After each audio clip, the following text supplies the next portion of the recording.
Hello guys, hope you all are doing well. Welcome to AS Tutor Point.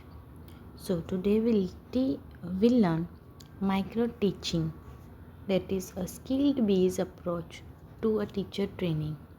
It will cover concept, skills, cycle and practice. So what is micro-teaching?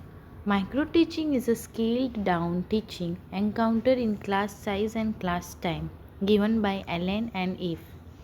Micro-teaching is a teaching technique for teachers that simplifies classroom teaching. It is not a method of classroom teaching, but a mature approach to making training programs effective.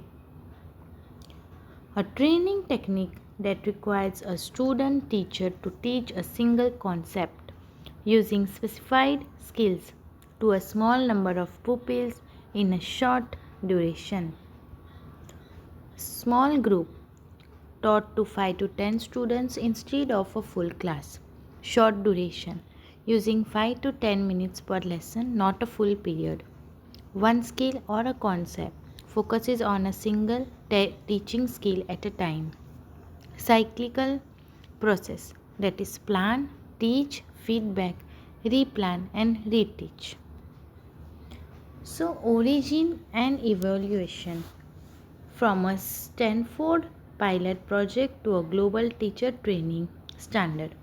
1961 to 63, Dwight Allen at Stanford University worked hard to develop the idea of micro-teaching. 1963-65, the micro-clinic run with the help of colleagues. The term micro-teaching was coined. 1966 to 70, skill acquisition, teacher training and imparting techniques were concluded and refined.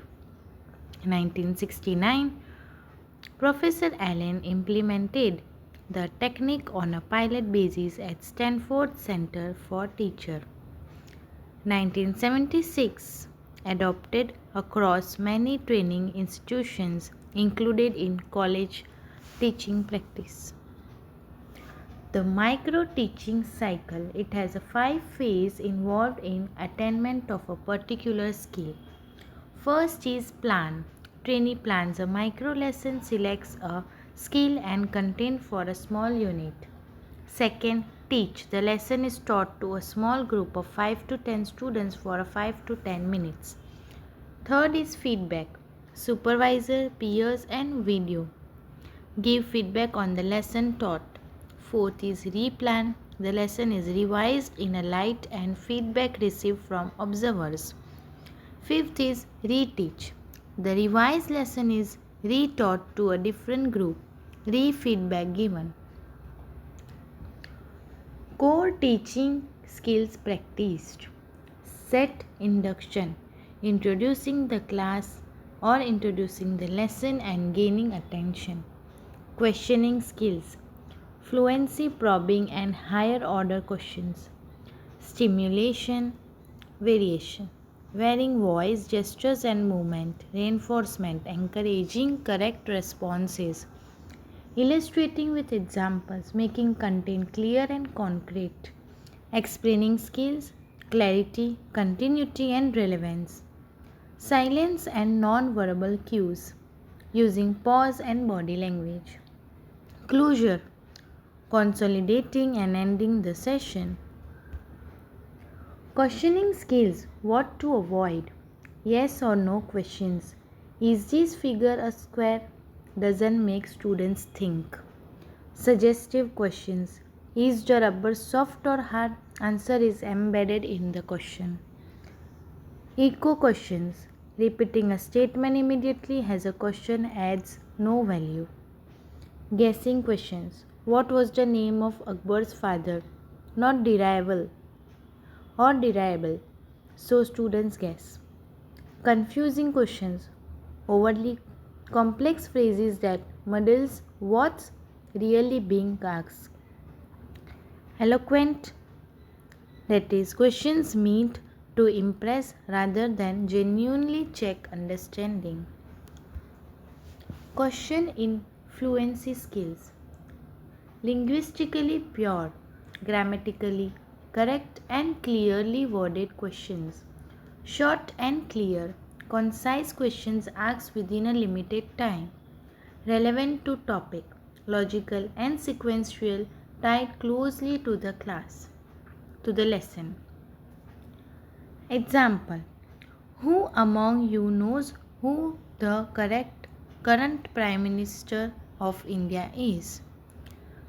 Contains unnecessary words among you, current. This question cannot be answered with a sharp response. Who is the Prime Minister of India? Short, clear, unmistakable. The ideal, linguistically pure question. Fluent questioning means more meaningful questions and less time. The ability to ask a maximum number of good questions within a given time frame. Levels of lesson planning. So, from a 5 years vision down to a single micro lesson.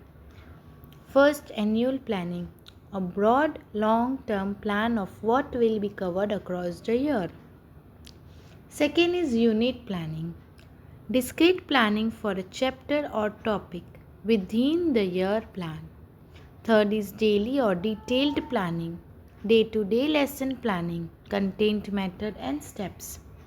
Fourth is micro planning, very short focused planning for a single teaching skill. Next is desirable versus undesirable behavior. Discontinuity and artificial heading behavior should always be avoided. Desirable behavior, that is, practicing behaviors compatible with wide expectations, using prior knowledge relevant to students' experience, asserting correct answers for students' background, asking questions that are appropriate and relevant. Next is undesirable behavior, discontinuity. An illogical jump breaks the lesson's flow. Artificial heading, an unrelated statement to gain attention. Asking unrelated questions not tied to the objectives. Ignoring questions, ignoring students' existing knowledge or experience. Why micro-teaching works?